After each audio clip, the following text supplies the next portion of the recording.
വേടരാജാവായ ഹിരണ്യധനുസ്സിന് ഏകലവ്യൻ എന്നു പേരുള്ള ഒരു പുത്രനുണ്ടായിരുന്നു. ദ്രോണാചാര്യരിൽ നിന്ന് അസ്ത്രാഭ്യാസം പഠിക്കണമെന്ന് മോഹിച്ച ഏകലവ്യൻ ഒരു ദിവസം ദ്രോണരെ ചെന്ന് കണ്ട് തന്റെ ആഗ്രഹം അറിയിച്ചു. ഒരു വേടസന്തതിക്ക് താൻ ഒരിക്കലും ഗുരുവാകയില്ലെന്ന് പറഞ്ഞ് ദ്രോണൻ ഏകലവ്യനെ മടക്കി അയച്ചു. താൻ മനസ്സിൽ ഗുരുവായി കരുതിയ ദ്രോണാചാര്യരുടെ ഒരു മൺപ്രതിമ കാട്ടിൽ ചെന്ന് ഏകലവ്യൻ ഉണ്ടാക്കി. ആ പ്രതിമയെ തന്റെ ഗുരുവായി സങ്കല്പിച്ചുകൊണ്ട് അതിനു മുന്നിൽ നിന്ന് ആയുധ പരിശീലനവും ആരംഭിച്ചു. നിത്യേന ഗുരുഭക്തിയോടെയുള്ള പരിശീലനം വഴി ഏകലവ്യൻ അതിനിപുണനായ വില്ലാളിയായി തീർന്നു. ഒരിക്കൽ പാണ്ഡവർ നായാട്ടിന് കാട്ടിലേക്ക് പോയി.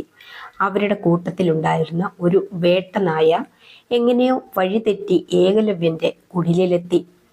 പ്രാകൃത വേഷധാരിയായ ഏകലവ്യനെ കണ്ട വേട്ടനായ ശക്തിയായി കുരയ്ക്കുവാൻ തുടങ്ങി.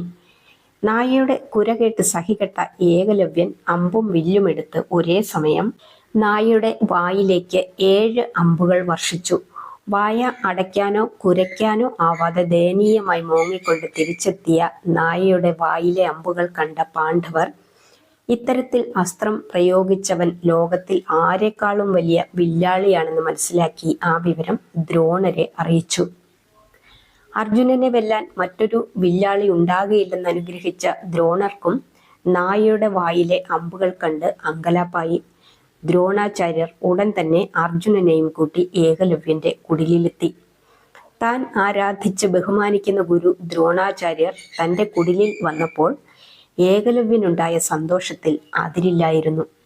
തന്നെ ശിഷ്യനായി സ്വീകരിക്കുവാൻ ദ്രോണർ വിസമ്മതം പ്രകടിപ്പിച്ചതു മുതൽ വേട്ടനായയുടെ വായിലേക്ക് 7 അമ്പുകൾ ഒരേ സമയം എയ്തതുവരെയുള്ള കഥകൾ ഏകലവ്യനിൽ നിന്ന് കേട്ടറിഞ്ഞ ദ്രോണർ പറഞ്ഞു, ഏകലവ്യ, നീ എൻ്റെ ശിഷ്യനാണെങ്കിൽ എനിക്ക് ഗുരുദക്ഷിണ തരൂ. എന്തു വേണമെങ്കിലും നൽകാൻ അടിയന് സന്തോഷമേയുള്ളൂ. എങ്കിൽ നിന്റെ വലതു കൈയിലെ തള്ളവിരൽ മുറിച്ച് എനിക്ക് ഗുരുദക്ഷിണയായി തരുക. ഗുരു ദ്രോണാചാര്യരുടെ ആവശ്യം കേട്ട് അർജുനൻ പോലും പരിഭ്രമിച്ചു. പക്ഷേ ഏകലവ്യന് യാതൊരു ഭാവവ്യത്യാസവും ഉണ്ടായില്ല. സന്തോഷത്തോടെ ആ ശിഷ്യൻ തൻ്റെ വലത് പെരുവിരൽ മുറിച്ചെടുത്ത് ഗുരുവിന് ദക്ഷിണയായി സമർപ്പിച്ച് ആ ഗുരുപാദങ്ങളിൽ സാഷ്ടാംഗം പ്രണമിച്ചു.